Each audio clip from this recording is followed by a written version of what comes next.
Sarah, a young mother weathered by life's cruelest storms, found herself marooned in a remote, decaying cabin, a relic of a happier past that now mocked her solitude. The lingering grief from a family tragedy had driven her to this isolated haven, a place where the echoes of laughter were long gone, replaced by the howl of the wind and the gnawing ache of financial despair. She clutched a worn blanket, its threads as frayed as her nerves, and stared out at the encroaching twilight, each shadow seeming to deepen the sense of foreboding that had settled over her like a shroud. Then, the shrill ring of her phone shattered the oppressive silence, a sound as jarring as a sudden scream. It was Emily, her estranged sister, a voice she hadn't heard in months, now laced with an almost unbearable panic.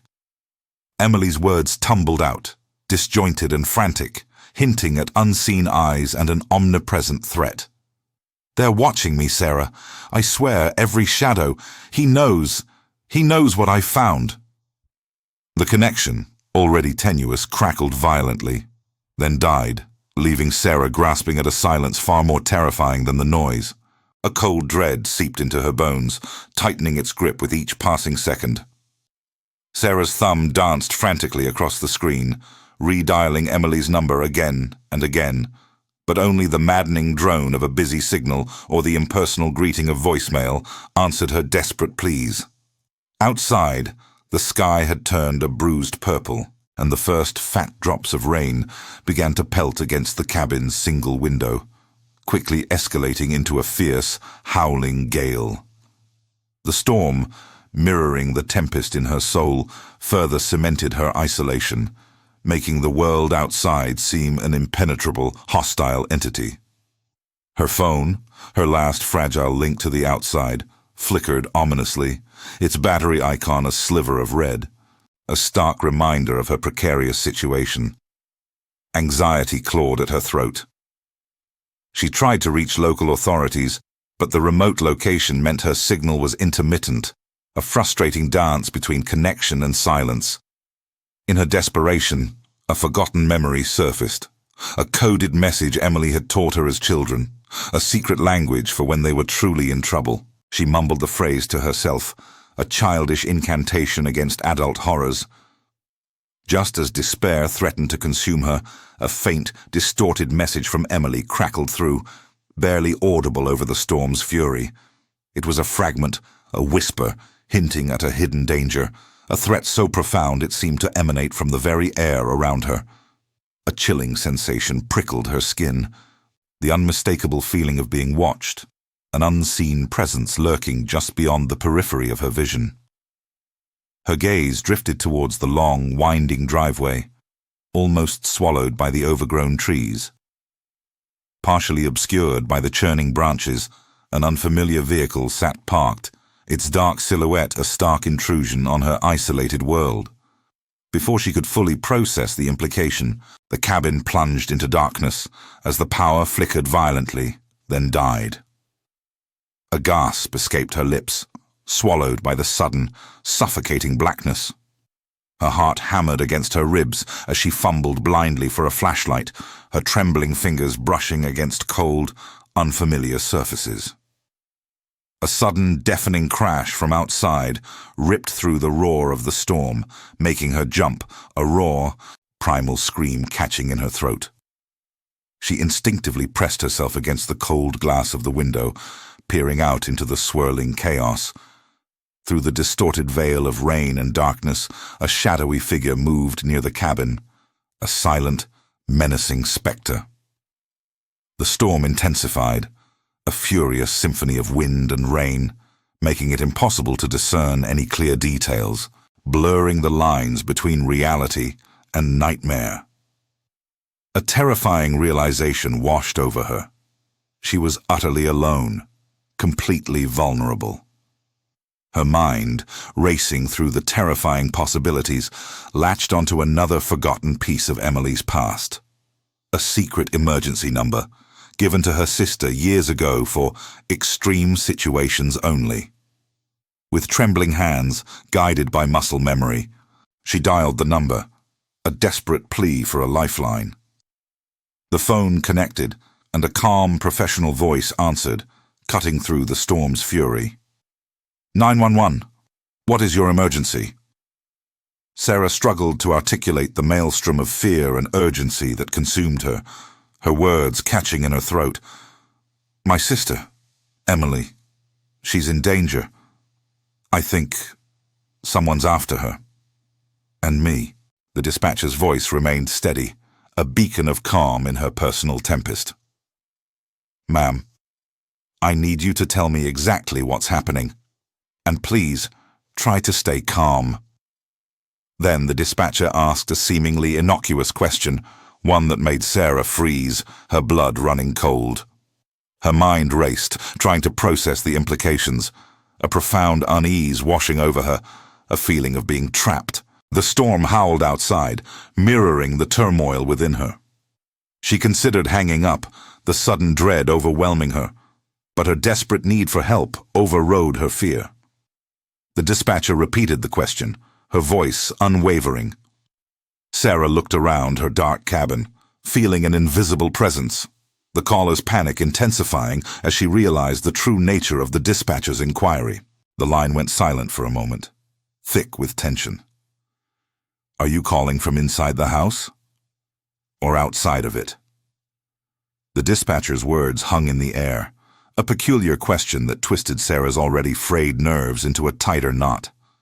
Her confusion escalated into a potent mix of fear and bewilderment. Why would that matter? She was reporting a potential abduction, a looming threat to her sister, and possibly herself. The query felt utterly out of place, a bizarre detour from the critical information she desperately needed to convey. She hesitated, her mind grappling with the dispatcher's reasoning, searching for any logical explanation. The dispatcher, sensing her pause, maintained a calm, professional demeanor. Ma'am, we need to confirm your precise location for triangulation purposes. It helps us dispatch units effectively. Sarah, still reeling, quickly provided her address, hoping to move past the strange interrogation. I'm at 142 Sycamore Lane, just outside of Redwood Creek. But the dispatcher was insistent, her voice unwavering. Understood, ma'am. And to clarify, are you currently inside your residence or outside of it? A chilling realization began to dawn on Sarah, a cold dread seeping into her bones. Could the dispatcher know something? Emily's frantic whispered warning about them echoed in her mind, a haunting refrain. She suddenly recalled a childhood game, a secret language Emily had devised, using coded questions to signal danger, to communicate without truly speaking. Was this dispatcher employing a similar tactic? Sarah strained to decipher the woman's tone, searching for any underlying meaning, a hidden message in the seemingly innocuous inquiry. Yet, the dispatcher remained composed, a steady, unyielding voice reiterating the critical need for precise information. Sarah felt a growing sense of distrust, a gnawing suspicion that something was amiss. But beneath that distrust, a desperate hope flickered. Hope that this disembodied voice might actually be her only lifeline. As she wrestled with her thoughts, a faint light flickered outside her window, a slow, deliberate movement in the tumultuous darkness. Her heart hammered against her ribs, a frantic drumbeat against the storm's fury.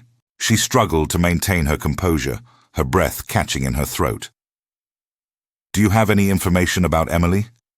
Sarah finally managed to ask, her voice barely a whisper, an urgent plea escaping her lips. The dispatcher, however, skillfully avoided the direct question, her focus unwavering from Sarah's location. Ma'am, we need to confirm your position first. It's crucial for your safety.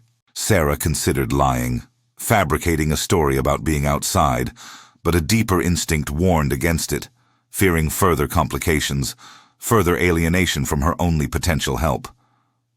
I'm inside, she admitted, her voice trembling, betraying the fear she desperately tried to conceal. The dispatcher's tone shifted ever so subtly, a new urgency creeping into her voice. Stay away from windows and doors, ma'am. Do not approach them. Just as the instruction registered, a faint scratching sound emanated from the attic above her, a soft, rhythmic scrape that seemed to echo the unsettling questions from the dispatcher. There's a sound, Sarah stammered, her voice barely audible. From the attic. A scratching. Have you heard that sound before? The dispatcher inquired, her voice now laced with a controlled intensity.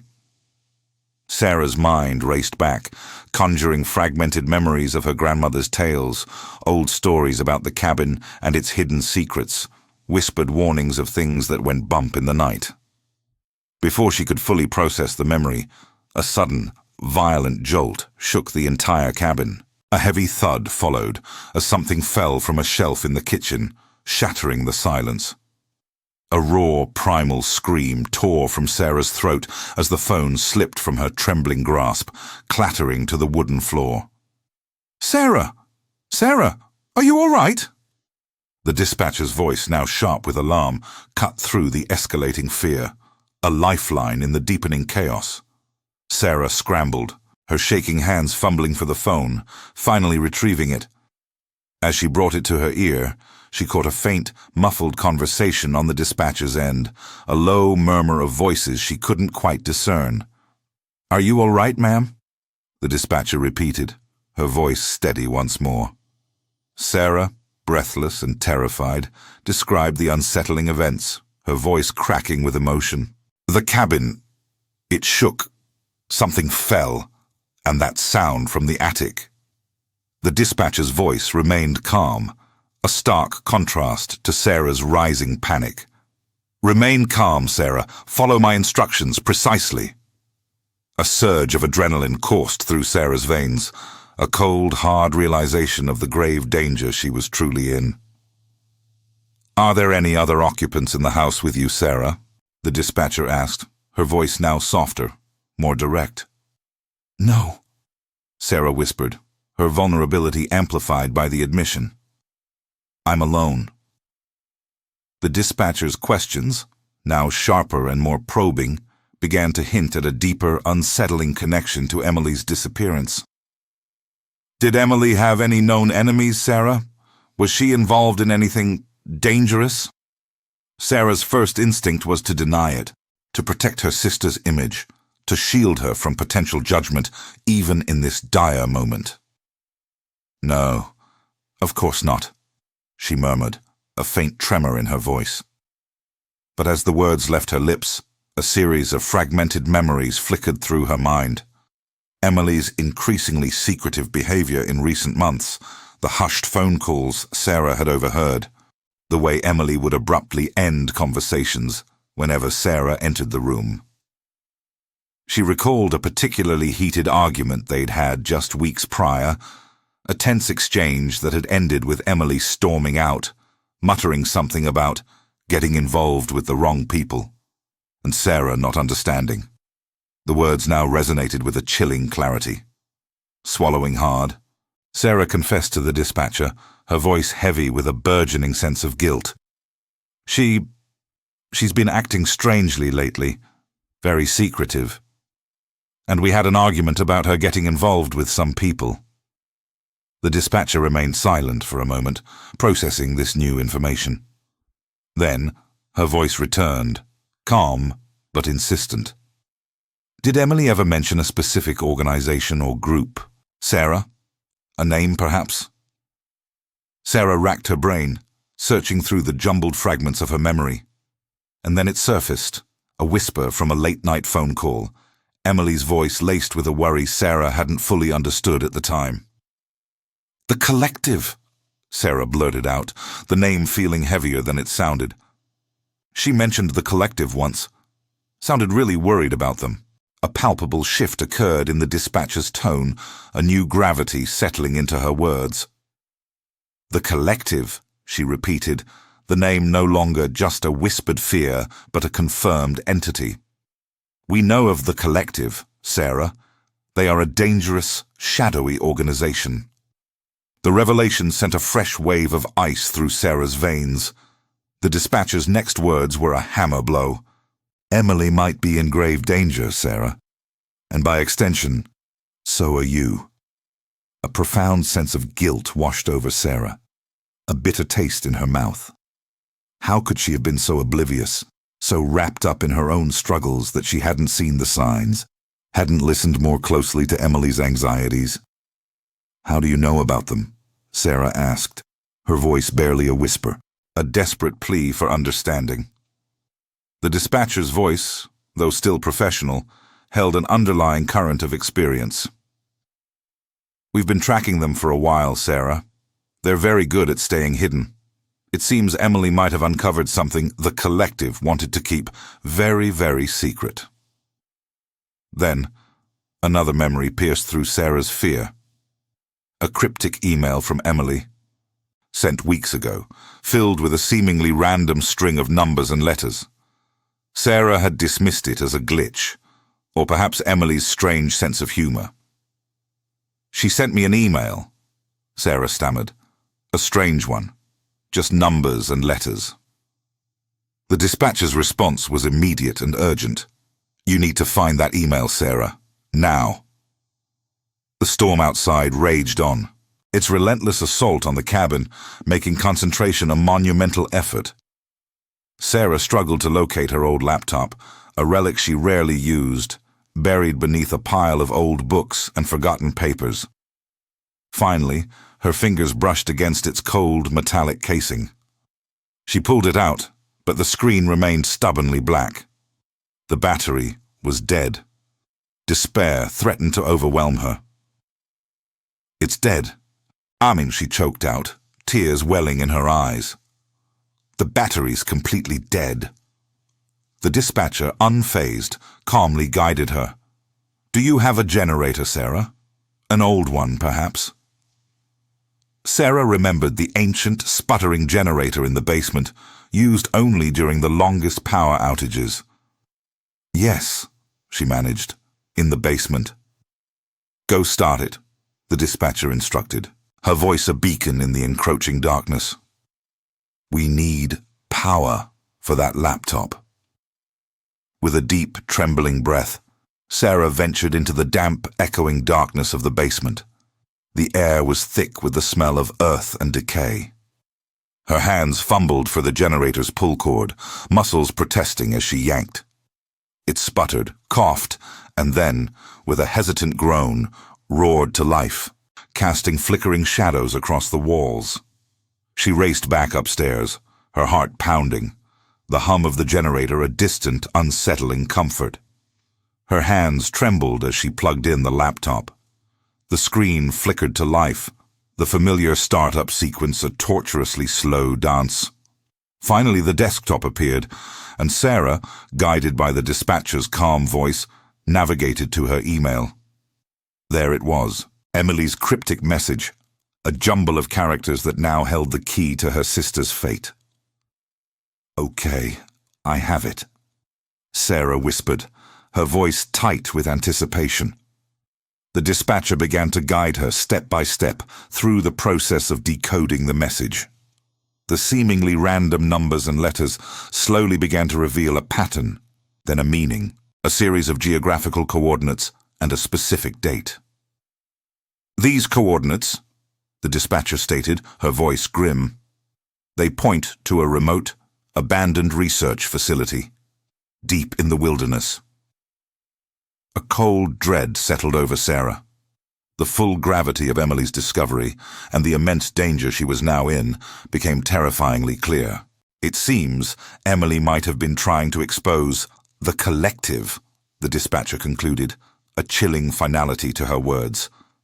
A surge of fierce determination, raw and unyielding, ignited within Sarah.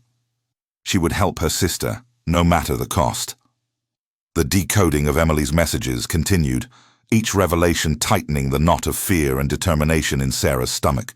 With the dispatcher's guidance, they pieced together fragments of information, painting a grim picture of the collective's illicit activities. The messages weren't just coordinates, they were veiled warnings, hinting at a dangerous experiment, a project shrouded in secrecy and malice.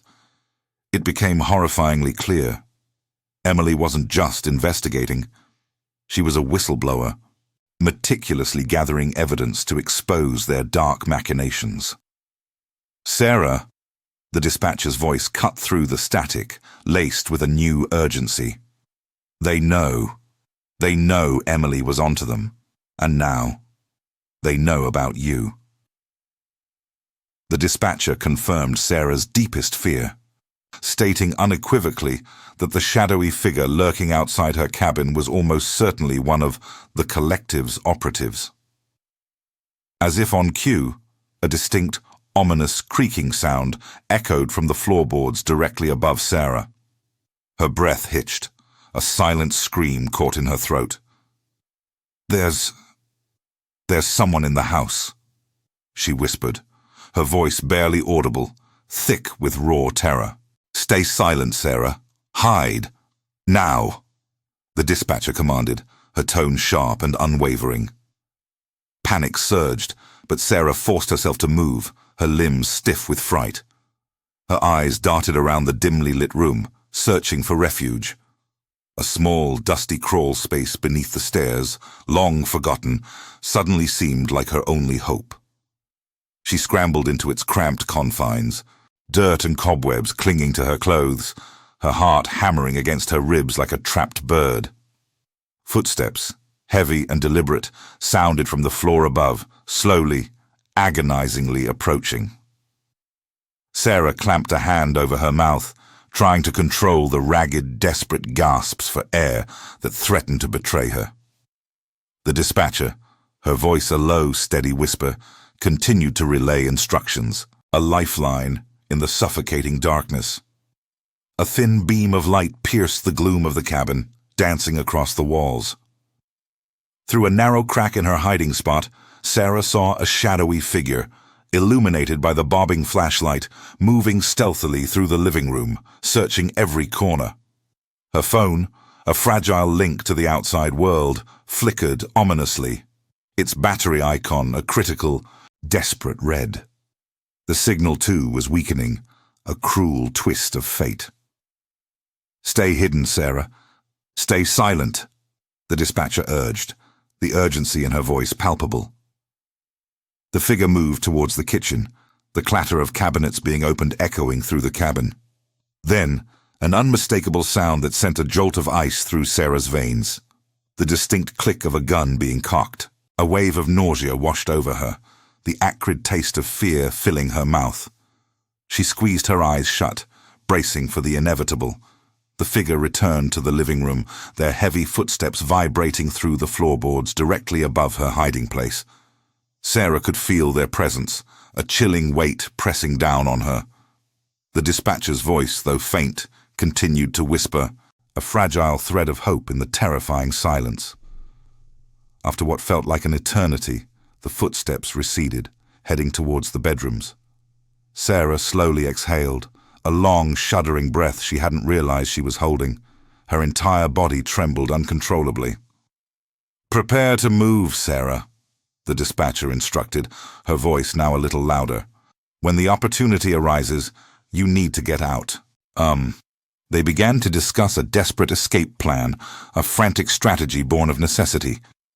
Sarah's phone flashed red again, a final desperate warning before the screen went dark. The dispatcher's voice, now fading, reiterated the dire urgency of the situation. Sarah mentally braced herself, her mind a whirlwind of fear and a newfound resolve. She listened intently, straining to hear any movement. The figure was heard moving back towards the front door. A brief, agonizing moment of silence stretched, thick with tension, then the unmistakable creak of the front door opening. Sarah heard the figure's footsteps, heavy and deliberate, fading into the howling storm, swallowed by the wind and rain. "Wait a few more minutes, Sarah." The dispatcher's voice crackled, barely audible before the call abruptly disconnected, plunging Sarah into a terrifying, absolute silence.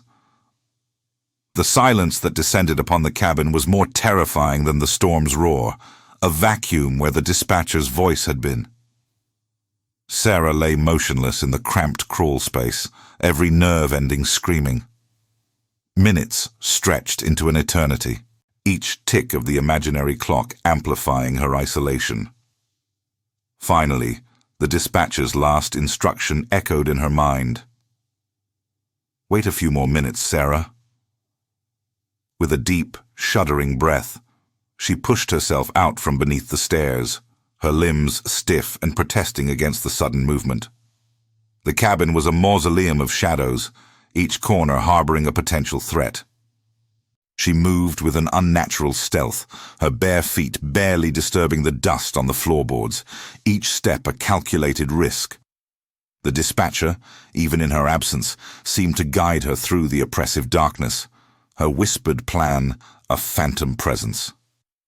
Sarah's eyes, now accustomed to the gloom, scanned the walls for the back window, the one less visible from the outside.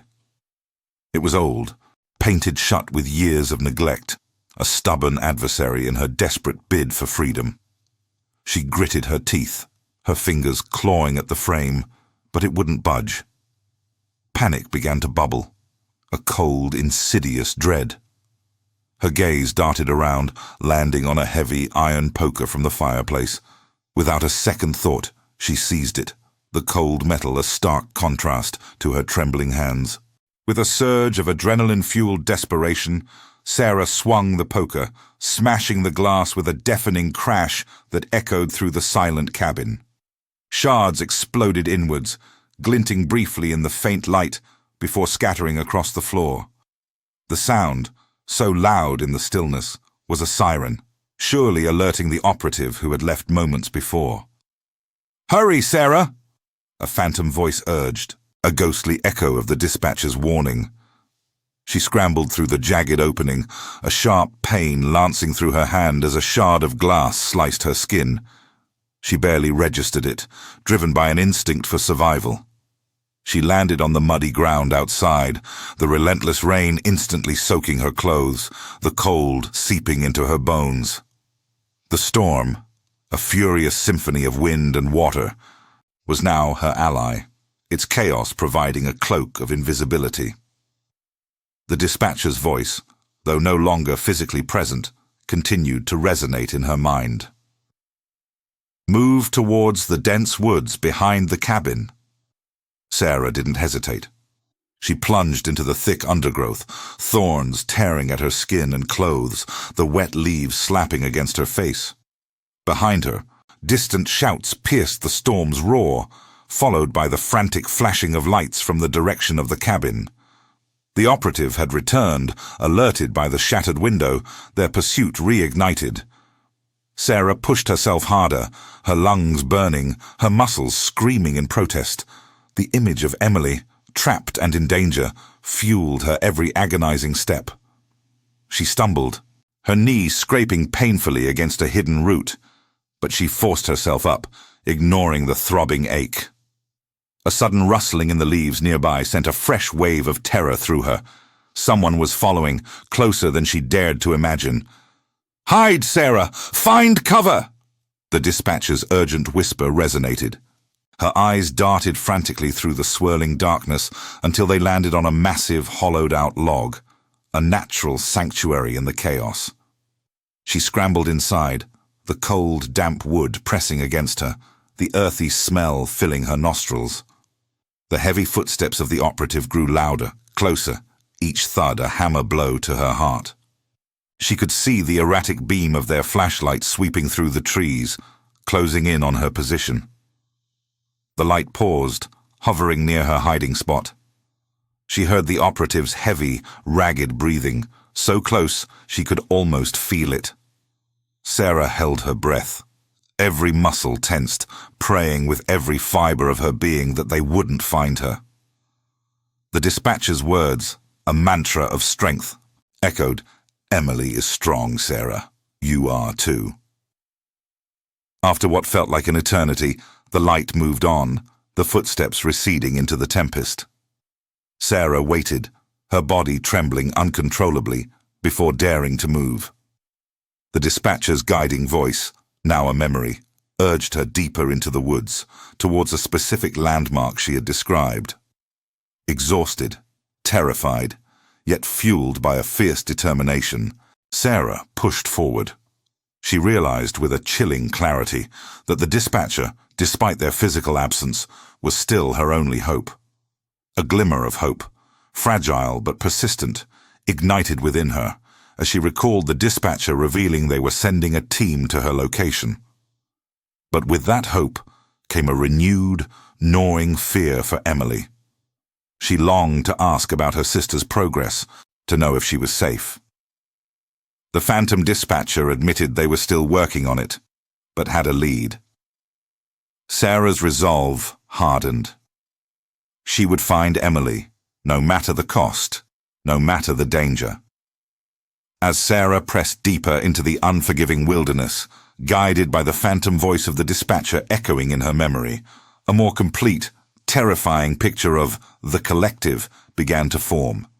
The dispatcher, in their earlier desperate attempts to keep Sarah focused, had divulged snippets of information, revealing the organization's true, insidious objective.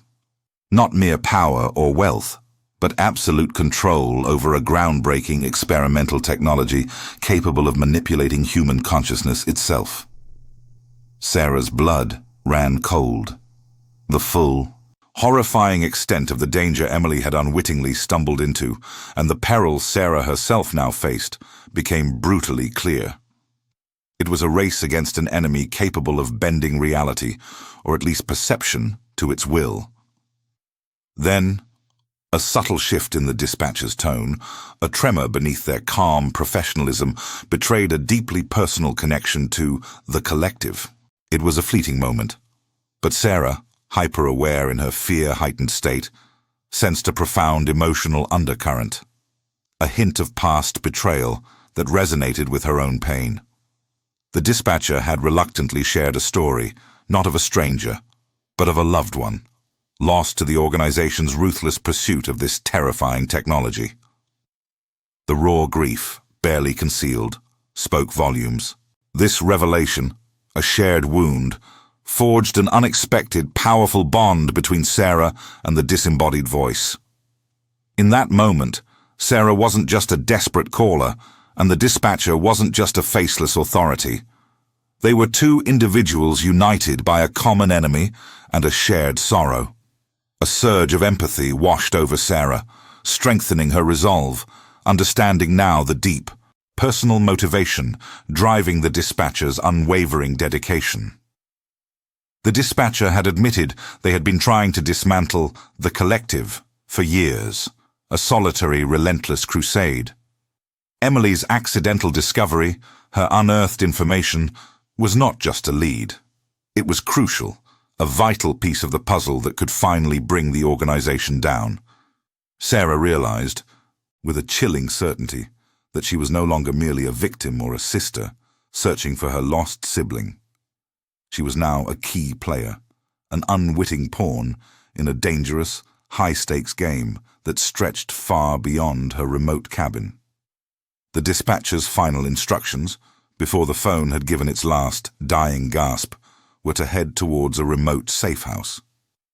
They were cryptic directions, using landmarks only locals would know, the Twin Oaks, the Whispering Creek, the rock shaped like a sleeping bear.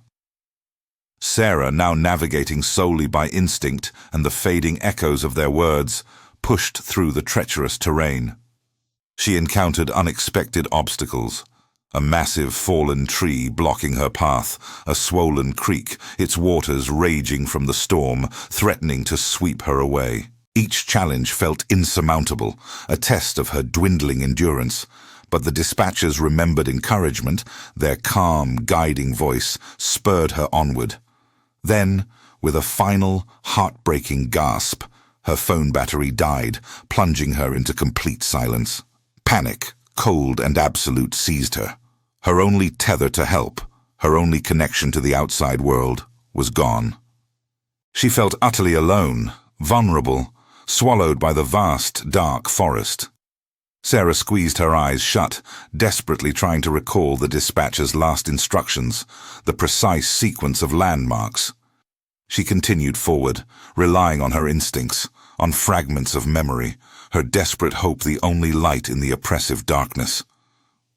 The storm, as if mirroring her internal turmoil, began to subside, its violent fury giving way to a persistent, chilling drizzle. But the darkness remained, thick and impenetrable. Then, through the dense canopy of trees, Sarah saw it, a faint, flickering light in the distance, a beacon of civilization, a whisper of hope. She pushed herself harder, her legs burning, her lungs aching, fueled by a desperation that bordered on madness. The light grew brighter, revealing a small, dilapidated cabin, leaning precariously against the elements. Sarah approached cautiously, her heart hammering against her ribs, a mixture of hope and terror warring within her.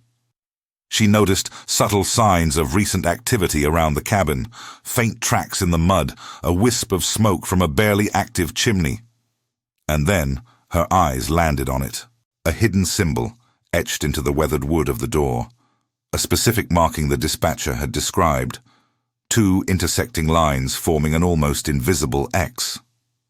Sarah realized with a profound sense of relief and renewed anxiety that she had found the safe house. She tried the door and it creaked open, revealing a sparse, utilitarian interior. Inside, a rudimentary setup, a small, shortwave radio, a folded map spread on a rough-hewn table, and a note secured by a stone. The note, indeed, was from the dispatcher, confirming her arrival, a testament to their foresight and meticulous planning. It contained further instructions, starkly written, and a chilling warning. Sarah felt a mix of profound relief that she had made it, but also a renewed wave of anxiety for what lay ahead. Her gaze fell upon a small, blinking red light on the radio, a silent invitation to reconnect with her lifeline. Sarah's trembling fingers reached for the radio, pressing the small, circular button that glowed a faint red. The static hissed, then cleared, and the dispatcher's voice, now tinged with a new urgency, crackled to life. It was a sound both comforting and terrifying, a reminder of her sole tether to a world beyond the immediate danger.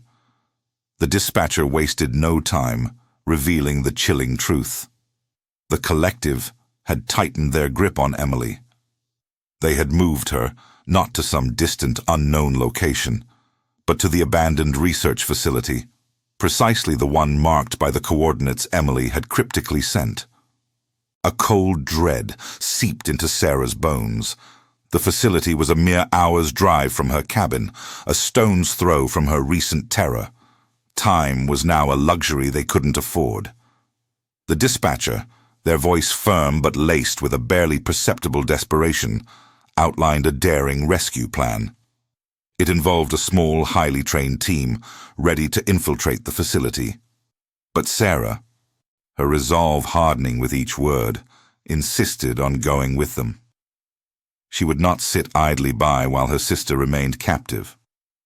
The dispatcher initially resisted, citing the immense danger, the unpredictable nature of the collective operatives, and Sarah's lack of training. Yet Sarah's unwavering determination, her fierce love for Emily radiating even through the crackling radio, eventually swayed them. There was a brief pause, a silent acknowledgement of her unyielding spirit, before the dispatcher conceded. They moved with swift precision, gathering the meager supplies available in the safe house, reviewing the facility's layout from a faded hand-drawn map. As Sarah searched for something to secure her hair, her hand brushed against a loose panel in the wall. Curiosity overcoming her urgency for a moment, she pried it open, revealing a hidden compartment. Inside, nestled amongst dust and cobwebs, lay a small arsenal of compact weapons, communication devices, and a stack of sensitive intelligence reports detailing the collective's inner workings. It was then, amidst the stark reality of these tools of combat, that the dispatcher made another startling revelation. They were a former operative of the collective, a defector who had risked everything to escape and expose the organization. This confession added another layer of complexity, of profound danger and unexpected trust to their desperate alliance. Under the cloak of a night now devoid of the storm's fury, but thick with an oppressive silence, the small team, with Sarah among them, moved towards the abandoned facility. The air was heavy with anticipation, every rustle of leaves, every distant hoot of an owl, sending a jolt of adrenaline through Sarah's veins. They infiltrated the complex, a ghostly silhouette against the moonless sky, using practiced stealth and tactical maneuvers. Sarah's heart hammered a frantic rhythm against her ribs as they navigated the dark, decaying corridors, each shadow a potential threat. They encountered resistance almost immediately. Armed guards, their faces obscured by tactical gear, materialized from the gloom, and cunningly placed booby traps sprang from unexpected corners. A tense firefight erupted, the silence shattered by the sharp crack of gunfire and the metallic clang of falling debris. Sarah, fueled by a primal need to protect Emily, surprised even herself with her quick reflexes and unwavering resolve, proving her bravery in the heat of battle. She used her intimate knowledge of Emily's habits, her sister's peculiar quirks and tendencies, to guide them through the labyrinthine complex, narrowing down Emily's likely location. And then they found her. Emily, disoriented and injured, her eyes wide with a mixture of fear and relief, was huddled in a dimly lit room, chained to a cold metal table. She recognized Sarah instantly, tears streaming down her face as Sarah rushed to her side, severing her restraints. But their reunion was short-lived. A figure emerged from the shadows, his presence radiating and chilling authority. The collective's enigmatic leader. His face, illuminated by the flickering emergency lights, sent a jolt of recognition and horror through Sarah. It was Dr. Elias Thorne, a renowned neuroscientist, a former mentor to both Emily and the dispatcher, a man once revered, now revealed as the architect of their terror. A dramatic confrontation ensued, Thorne taunting them, his voice smooth and devoid of remorse as he unveiled the true, sinister purpose of their experiments. They were not merely seeking control, they were attempting to master mind control, using a highly dangerous neurotoxin to reprogram human consciousness.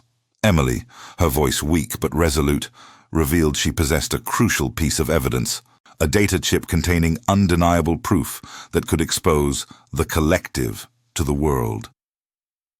A desperate struggle for the evidence broke out, a chaotic dance of fists and desperate grabs. Sarah, her protective instincts overriding all fear, fought off the collective's operatives, shielding Emily with her own body. The dispatcher, meanwhile, engaged Thorne in a brutal hand-to-hand combat. Their movements, a blur of trained precision and raw vengeance. Suddenly, a series of alarms blared, and the facility began to groan, shuddering violently. A failed experiment, Thorne's desperate last resort, had triggered a catastrophic self-destruct sequence. The team raced against time, the ground trembling beneath their feet, to escape with Emily and the vital evidence. Amidst the chaos, Sarah and Emily shared a fleeting, tearful moment of sisterly reconciliation, a silent promise of forgiveness and renewed bond. They narrowly escaped the collapsing facility, the roar of the explosion echoing behind them, leaving the collective and its leader, presumably dead, buried beneath the rubble. Sarah, Emily, and the dispatcher emerged from the wreckage, their bodies aching, their minds reeling, but undeniably alive. The acrid smell of burnt metal and dust clung to them, a potent reminder of the inferno they had just escaped. The evidence Emily had collected, a small encrypted data chip, was clutched tightly in the dispatcher's hand, a beacon of hope amidst the devastation. Emily, though bruised and weary, was quickly attended to by the small, discreet medical team that had been waiting at a pre-arranged rendezvous point. Her injuries were superficial, a testament to her resilience, but the emotional scars would undoubtedly run deeper. As Emily received care, Sarah sat beside her, gently holding her hand. The silence between them was not awkward, but rather a space for unspoken understanding. Sarah's heart swelled with a profound sense of relief and an overwhelming love for her sister. Emily, her eyes still red-rimmed but now clear, turned to Sarah. "I'm so sorry, Sarah," she whispered, her voice raspy. "For everything. For putting you in danger. For pushing you away." Sarah squeezed her hand. "There's nothing to forgive, Em. We're together now. That's all that matters." In that moment, the years of strained silence, the lingering bitterness, dissolved. Their bond, once fractured, was not just repaired, but reforged, stronger than ever, tempered by shared trauma and unwavering loyalty. Sarah realized the true, unbreakable strength of their sisterly connection. The dispatcher, their face grim but resolute, approached them. "We did it," they stated, their voice devoid of the usual professional calm, tinged instead with a raw, hard-won victory. Then, in a quiet, measured tone, they revealed their true identity. "My name is Alex Thorne. Elias was my brother." Sarah and Emily stared, stunned. Alex explained that they had been a high-ranking member of the collective themselves, but had faked their own death years ago, after witnessing the horrifying trajectory of Elias's experiments. Their betrayal was not impulsive, but a meticulously planned, long-term strategy to dismantle the organization from within. Every coded message, every cryptic instruction, every calculated risk had been part of a singular burning mission for redemption. Alex had found it, not in vengeance, but in the protection of innocence and the pursuit of justice. With Emily's indisputable evidence, the authorities, now fully aware of the collective's heinous crimes, launched a full-scale investigation. The data chip provided undeniable proof of human rights violations, illegal experimentation, and a conspiracy that reached into the highest echelons of power. Emily's courage and Alex's calculated sacrifice led to the swift arrest and prosecution of the remaining operatives, their shadowy network exposed to the harsh light of public scrutiny. The world reeled as the full extent of the collective's sinister activities was laid bare. Sarah and Emily, needing a fresh start, decided to stay together. They moved to a new, safer location, far from the echoes of their traumatic past. Sarah found a profound sense of peace and healing, knowing she had not only saved her sister, but had also played a part in bringing down a monstrous organization. Emily, supported by Sarah's unwavering presence, slowly began to recover, both physically and emotionally, from her ordeal. Alex, now truly a free person, dedicated their life to fighting similar clandestine organizations, their experience a powerful weapon against injustice. In a final scene, months later, Sarah and Emily stood on a sun-drenched porch overlooking a tranquil valley. The scars remained, both visible and invisible, but they were now symbols of survival, not suffering. Their shared laughter, light and genuine, filled the air. They had faced betrayal, fought for what was right, and found redemption in the most unexpected places. Their bond as sisters was not just stronger, but unbreakable.